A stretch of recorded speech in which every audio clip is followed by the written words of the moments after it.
Hi, folks. This is Sunil Chandy for Food for Thought. Thank you for joining us again today. This is Tuesday on Easter week, the Sunday after, or the Tuesday after Easter Sunday. And so in the Episcopal Church, we're a liturgical church, and we have 6 weeks of Easter. And so it's a good and wonderful and joyful morning that I am greeting you in. And I know that yesterday I felt bad about not being here a little bit, but I also realized that, in order to really be effective in the world, you need to have balance, and you need to have some time of rest and Sabbath. And I found myself just very much feeling tired after that Holy Week experience, and it was joyful. Holy Week was joyful. I from Palm Sunday to Maundy Thursday to Good Friday, even going through the sadness of all of that time, and then coming out on Easter Sunday. It's always it's a joy. It reminds me that life is a journey, and sometimes even in the midst of this life journey, you need time to just stop and take a break, take a rest, and just be still for a bit. And so yesterday I tried to be still, even though that could be kind of hard for me. I like to do a lot of things, and I'm always filled with energy. And but I did take some time to rest and just to be with family, and it was great. And so Dorothy Dorothy Adams is here, and Dorothy, thank you for all that you do. She is our parish secretary. She works with Jacqueline Smith, who is our parish administrator, and you'll see Jackie later in the program as she has a few announcements for us. And both of them work well with Christy Allardyce and with Father Eric and Burke, our deacon, and Bishop Jocelyn, our rector emeritus, and Stevie Blanchette, our treasurer, and a host of all the staff people that we have there. We have a wonderful staff, and a wonderful volunteer staff as well, and a wonderful vestry as well. And so Jackie, I'm hoping, will also send me, because I'm having a hard time getting all the people who are on today just to say hello, because it's hard to see their names up here. I'm hoping that they are here, and you've joined us to be a part of this this program. This program it really is. It was just initiated to meet the needs of our parish during this time of wilderness, where, with the COVID virus situation. As you all know, we can't meet on Sunday mornings in the church, and so we have to meet virtually. And I can't even make pastoral visits. So this is our way of connecting with our parishioners, and so far it's been very joyful. People, I think, have enjoyed this experience. And so Natalie Pukas, who is our altogether directress, and Jan Scannard, who is a Sunday school teacher, you're also on. Thank you for being live with us today at this program. Easter Sunday was a joyous experience for me. I think people, you could still watch the video. It's on Facebook Live. It's also available on our website. We had over 400 people. Thank you, Anne, for being here too, and for all the work that you do. We had over 400 people stay through the whole service. Hi, Mary. Thank you. Watching you too. Thank you for watching us here. And it's been rebroadcast almost. It's been viewed over 2,300 times, and so it was a wonderful experience. The service, the altar, thanks to the work of Barbara Capalbo, Kurt from Pleasant Acres, Simi, my wife, Alex, and Daniel helped set up the altar. the altar was really just set up with all those folks in mind. And then we had advice from Natalie Pukas and Cheryl Leong, who are our altar guild directresses. And so people really commented how the altar looked very beautiful, and it, I can't believe it was in my house. And on Good Friday, it looked very stark. On the following Easter, it looked so different, so vibrant, so hopeful. And that is what our church is about. It's about providing hope and inspiration so that all of us can have meet the challenge of our day, and to have and to be inspired to find the strength and courage to make the next step. Yes, and it's Caswell's birthday along with Simi's birthday. Yes, my senior warden and my wife share the same birthday. Yes, thank you, Natalie, for reminding us. And I did say hello and happy birthday to my wife this morning. And I will, of course, say that to Caswell. Meg Trout, thank you for joining us as well. And there are other people as well who have just joined us, and I just want to say hello to them too. Crystal is also on board. Thank you for being here. So one of the things that I think is important for us to kind of acknowledge is that that we are under stress. This is a new situation for us. We're doing things differently. I mean, it may be the simple stress of trying to figure out technology, as many of you are trying to get onto Facebook Live, or even come to our website and see the program that we have, the programs that we're having. Or it might be the stress of being shuttered in your home for a while, the stress of knowing that the doors, that you won't have access to go out as much as you used to. Or it may be the stress of just trying to figure out how to think about, handling all the different news that's coming out from all the various sources about this virus and the physical cost in terms of physical life, the trauma that it's causing. So, there's a lot of things that may be in your mind. And so today, what we have is one of our parishioners is. Two of our parishioners are psychologists. They work in counseling, and Marie Linhaus and Paul Linhaus are two wonderful counselors who do great work. And I had a conversation. Paul was very active in our church, and we still are visiting Paul through Bishop Jocelyn and our pastoral care committee. And I had a conversation with Marie, and Marie and both of them are doing some cutting edge work in counseling, especially as it deals with as they're dealing with this particular case. And as I was speaking with Marie, I thought I would love to have her come on board, and Paul as well, to talk about what they're doing and what they're seeing in this new world that we have right now, in this new experience of COVID-19, especially when it concerns the anxiety and so forth. And also, I'd love to have them talk a little bit about their cutting edge way of doing telemedicine. And so, Ben, if you wouldn't mind bringing Marie and Paul on board, it'd be great. Hello, folks. Hello, good afternoon. Good afternoon to you. Good afternoon. It's good to see both of you. And if you guys can move a little bit closer together, because we don't need to be socially distant in this situation. we live together.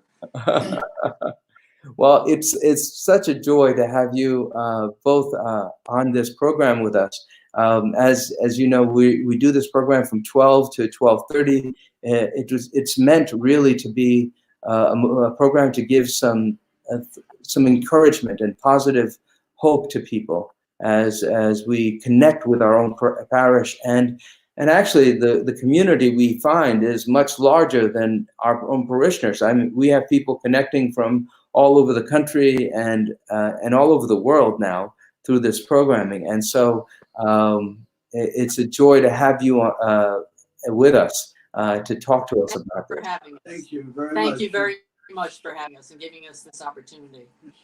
Yeah. Marie, I specifically, when I was on the phone with you last time, we're just touching base with you and Paul to see how you're doing, because you're devoted members of our congregation and important members of our congregation. And the work that you have done with our congregation over the years has been outstanding.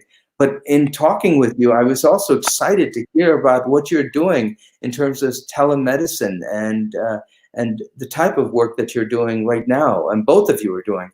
And so I would love to hear what anything that you'd like to say, I think, about it, about the work and what you're finding. Well, as I said, thank you for allowing us this opportunity. We're using technology the same way you are using technology to adapt to reach out to people. So there are applications that are available that people can use that are HIPAA compliant, that are privacy protected, so that we can communicate with our patients and have appointments as we usually do with them. We try to keep the same schedule with them that we always have had. And it allows us to stay safe. It allows them to stay safe, and we use technology to continue our relationship and continue the treatment. Yeah. And you were saying that there was even patients would come and they drive in the driveway and they just talk on the phone Yes. to have that. We've had patients sit in their cars in their own driveway. In their own driveway, okay. If they can't get away from the family inside the house and feel like they can't have any privacy inside the house. And then I've also had patients drive their vehicle and park in our parking lot here, so that they're completely away from their home, but they're out in the lot and they're completely safe. And likewise, we are safe as well. So It's a matter of adaptation. The work, to be honest, is harder. It is harder. Because we do not have the relationship personally where you see the whole person. And there's about 3 areas of interaction that you never experience while you're talking on a telephone or a video, but it is so much better than just a audio discussion. I've had 2 appointments with own physicians, and they have not had telemedicine, and it's been very difficult, particularly when they ask about a physical matter. And I say, well, I'll show you here, but then I have to describe it, and it's much harder. So I think the technology has helped tremendously, even though it does demand more, I think, from both patient and clinician. So. Yeah, no, I agree with you. I think, like, even when I'm doing our pastoral work, I mean, this is, ideally the best situation is to be with a person right in front of them and being able to pray with them, and even now, I don't know, it depends when they're going through the struggle, engage with them. You might have lost me for a second. Did you? Yeah, it was kind of jumbled a bit. Yeah. See, that's the other thing. We've got to deal with all this technology issues, and that can happen in a clinical session as well. Yes, you're frozen at a critical moment, and it's like, okay, what is next? So, but I think to use this as a segue into how we all have to adapt to the changes relative to this pandemic. it's a reflection, actually, of what the pandemic does to us. A lot of people call it an invisible enemy, and children have a lovely time with that. Yeah. But what is invisible is our feeling of agency, our feeling of cohesion, and that sense of integrity we have when we are with other people. Yes. And we miss that, and Yeah. we look for it in various ways. Some of them good, and some of them not so good. And I think we, and I'll speak more for the children, as adults, have to recognize that while we have needs, we have demands, Excuse me. that are momentary and for us very important. For a child, it doesn't mean a thing. They're stuck in a house, Yeah.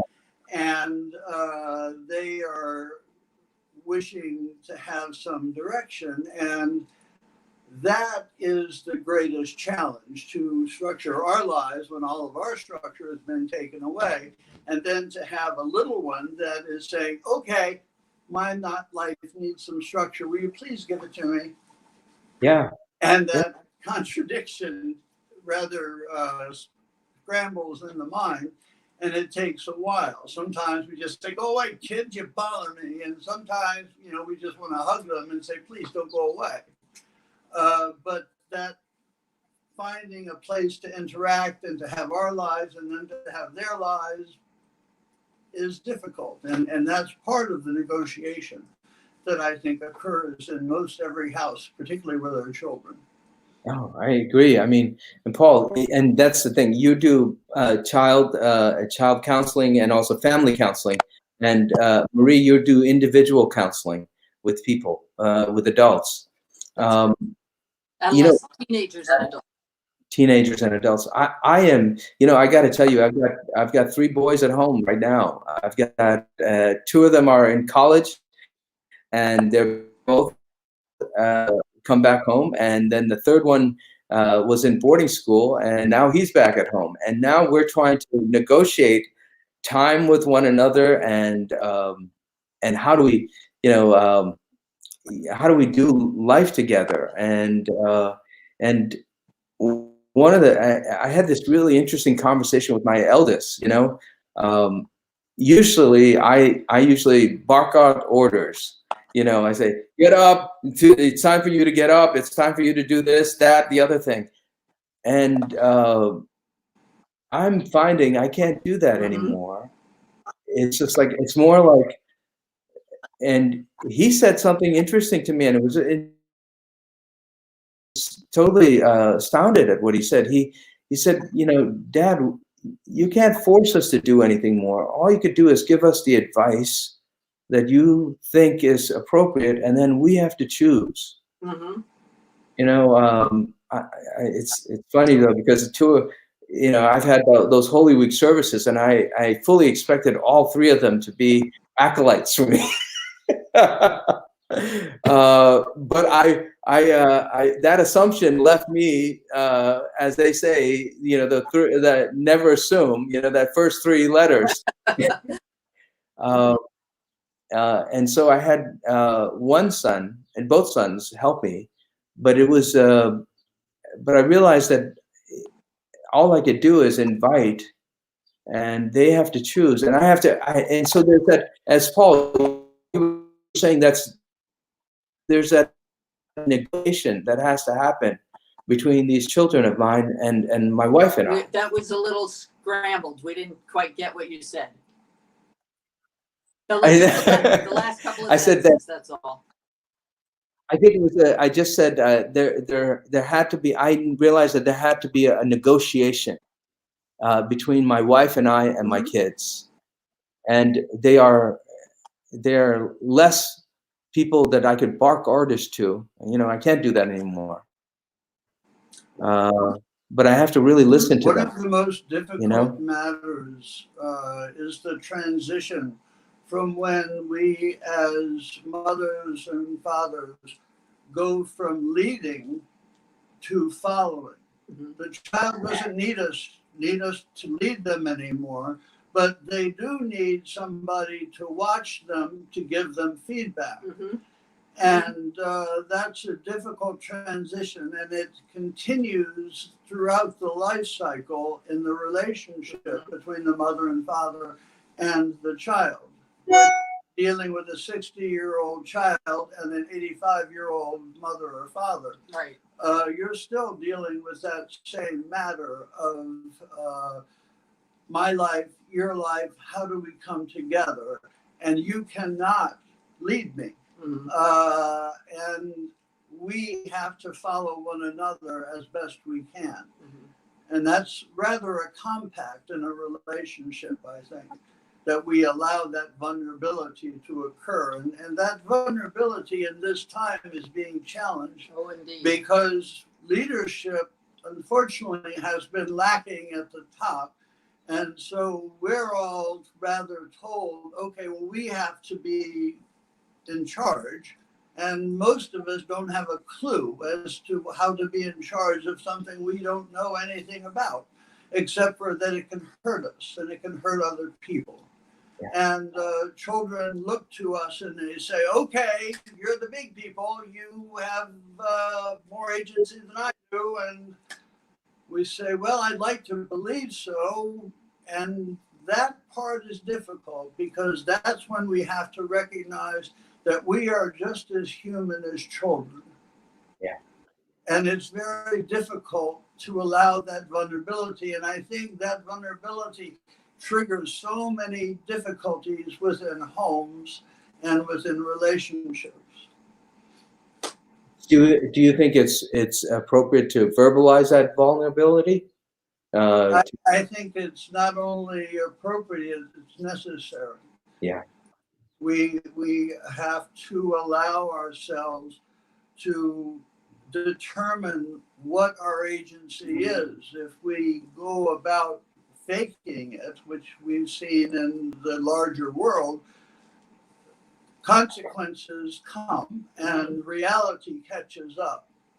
And then we're really vulnerable, and we can either try to pretend or we can become honest with ourselves and with others, up to and including our children, to the limit of their understanding. What they're capable of. Mm-hmm. And what they can manage emotionally. Mm-hmm. But they need to feel included. They need to feel a part. That's part of the integrity of the family. It's a system that is bigger than all the people that make it up. Oh, Maria, I just sense so much wisdom coming out from both of you. I really appreciate that. Did you hear that? Did I? Thank you. Yeah. Did I? Thank you. Okay. Marie, let me ask you, just directing this a bit, because you're also, you kind of were prescient in able to kind of capitalize on this video telemedicine. I don't think a lot of people are doing that right now, or they're just catching on. How did you know that this would be something that would be important? Fortunately, we have a colleague who shared information with us, and so we were able to implement telemedicine on St. Patrick's Day. As a matter of fact, that was the very first day that we implemented the telemedicine, and we haven't seen anyone up close and personal live since then. And we rolled it out rather aggressively, of course, telling our patients they had the choice to either, put their therapy on hold, which I didn't suggest, or use a telephone, just simple telephone, or we could use this video telemedicine. And I had to get verbal approval, as did Paul, from our patients that they were interested. And then I used an app that allowed me to enter their name and phone number, and I just sent them an invitation and they signed on, and it's password protected on both ends, so there's no risk of anybody hacking into our video telemedicine sessions. And we're holding sessions just like we would hold them in person, the same kind of same schedule, trying to keep up the same schedule. A lot of the content that we're dealing with, of course, is the fallout from the pandemic. But the other issues that people were dealing with prior to the pandemic still exist in many cases. Right. So Right. we're trying to balance out helping people with whether it's an anxiety condition or depression or any number of other conditions that people experience, or PTSD. People that have PTSD, this is really hard. People with anxiety disorders, this kind of experience makes it it exacerbates what condition they already have. People that suffer from depression, now they're in forced isolation. Yes. That can make matters much, much worse. So some of the things that I've been talking with patients about is try to keep the same routine that you usually have prior to the pandemic. What routine, and same for college students and children that are doing online classes. Get up around the same time that you normally get up. Sit down at the computer like you would be in school, and try to pace yourself, getting up. I have a 17-year-old that gets up and does jumping jacks between classes. Wow. So that's fantastic. That's very resourceful. You're keeping your blood circulating, which fuels our brain with oxygen, which means that she's better capable of learning. As Paul said, that this experience is requiring all of us to be adaptable and flexible and, go outside the bounds of our usual behaviors, but sticking with the same kind of routine is really, really helpful. And I'd like to speak for a moment to the anxiety that people are experiencing. We're Yes. getting a lot of news. It's very frightening. People are dying in the thousands at this point, which is terrifying. In order to deal with overwhelming anxiety, I think it's important that as an individual that you recognize it first, that you be aware of what emotional state you're in. And if you're feeling a lot of anxiety, try to hit a pause button and just stop yourself and recognize, okay, I'm feeling really anxious about this right now. Can I kind of step back from it? And instead of, a lot of the anxiety comes from anticipating, not knowing what the future holds. Right. I tell people, kind of rein that in, if you will, and try to appreciate what's right in front of you. Yes. Instead of getting caught up in the anticipation of, how long this is going to last, or, how many more people will get sick, or will somebody that I love get sick from it and potentially die. We actually learned that a family member in New Jersey, we lost a family member just a week ago from it. But And we have another family member who's currently ill. So what I'm suggesting is try to, in the field of mental health, there's a term called mindfulness. Yes. And mindfulness practice is all about being in the present. And like on a gorgeous day today, look outside, find the birds, put out a bird feeder so you can see more birds.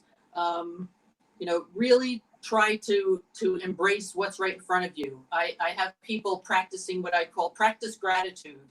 When you get up in the morning, put your feet on the floor. Don't get up out of the bed right away. When you put your feet on the floor, stop and pause and think about, a handful of things that you're grateful for.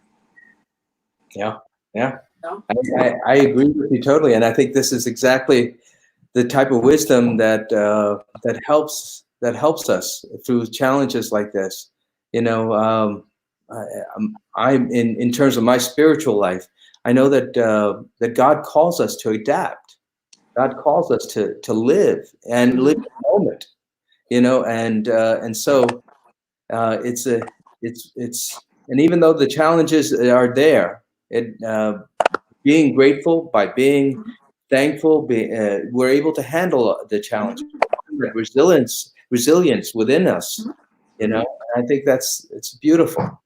I'd like to go back to how we started with telemedicine, because Marianne Fowler, she's another clinician, she's a social worker. She contacted Marie. Now, she has been very important for the Westerly Wellness Cooperative, which is a group of A coalition of clinicians mental health and practitioners. mental health practitioners in really from Narragansett here Down to Western. New London, really. And we try to stay connected. And I think the resources that we have are forgotten sometimes in the crush of the anxiety about a matter like this. The church, for many people, is a very important system that this kind of interaction is showing that the church is dynamic, that it's there. The same thing with the availability of medical services. When people feel that those services are there, they feel much safer.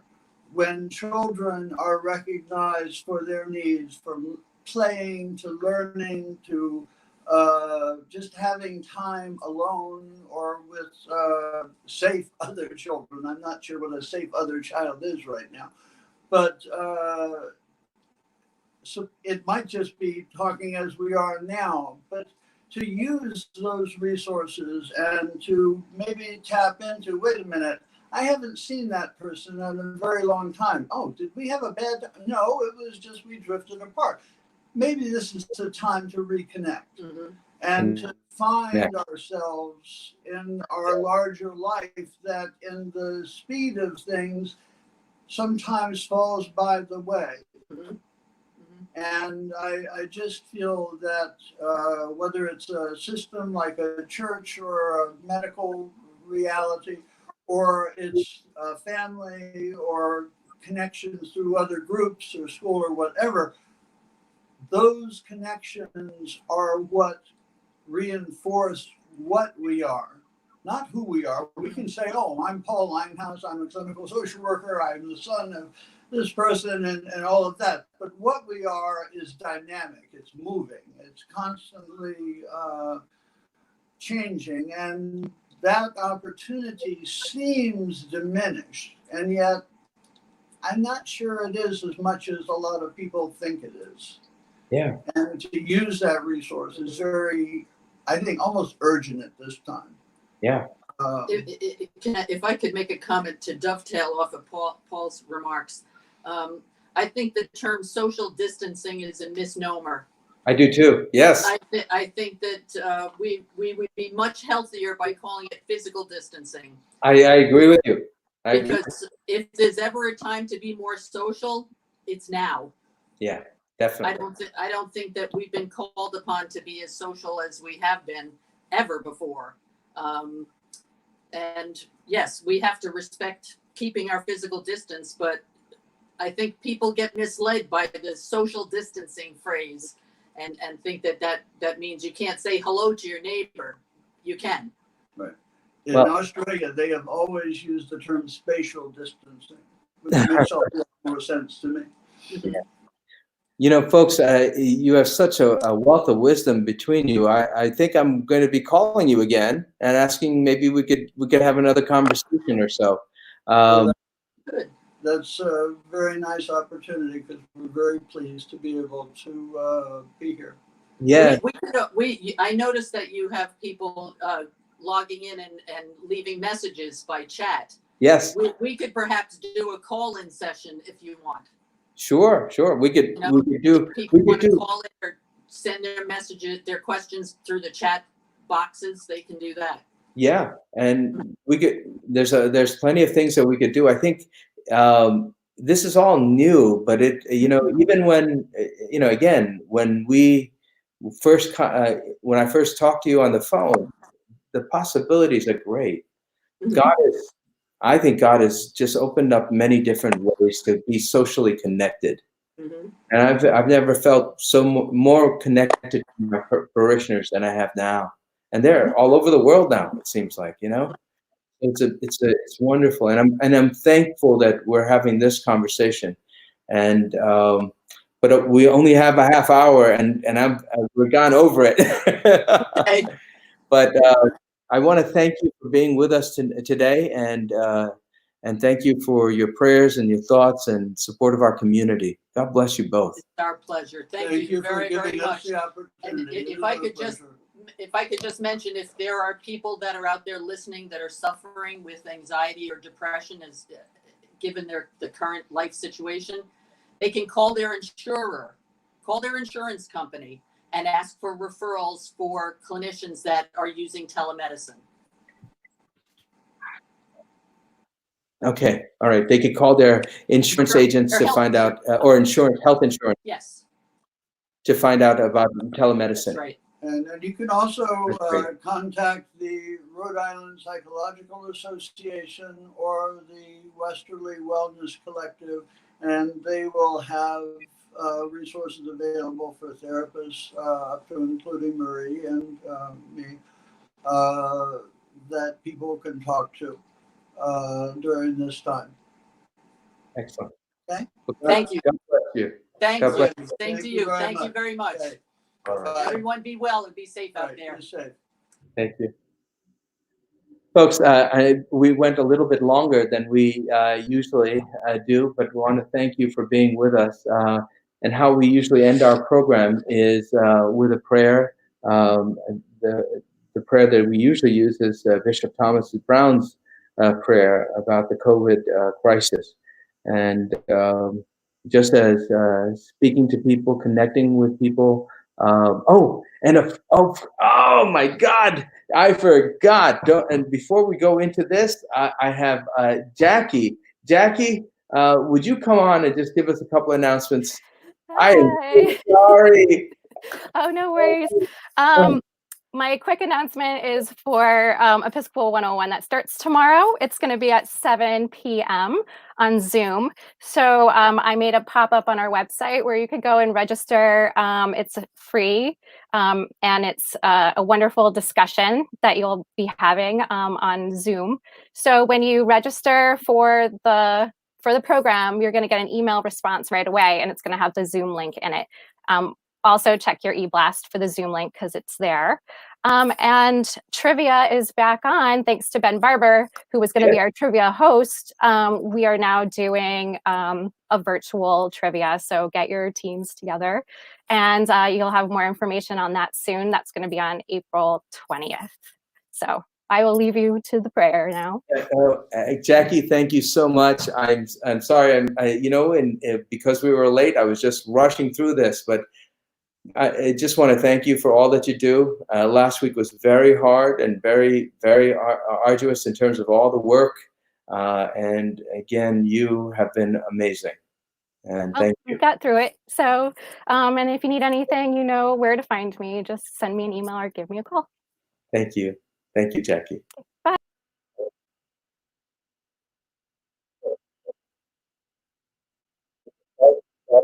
Towns and villages curing every disease and illness.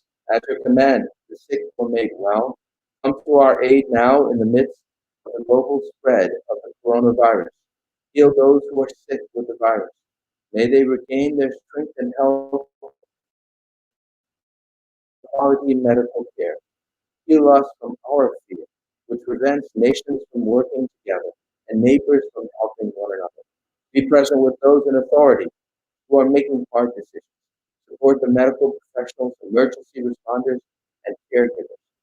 We ask this all in your name, Jesus. Amen. Let us say the Lord's Prayer. Our Father, who art in heaven, hallowed be thy name. Thy kingdom come. Thy will be done on earth as it is in heaven. Give us this day our daily bread. Forgive us our trespasses, as we forgive those who trespass against us. Lead us not into temptation, but deliver us from evil. For thine is the kingdom, power, and the glory, forever and ever. Amen. My friends, go into the world, be the light of the world. Proclaim God's resurrection in your actions, in your daily actions of joy and hope, even in the midst of this time. Because the world needs your hope, your joy, and your light. Thank you for being with us.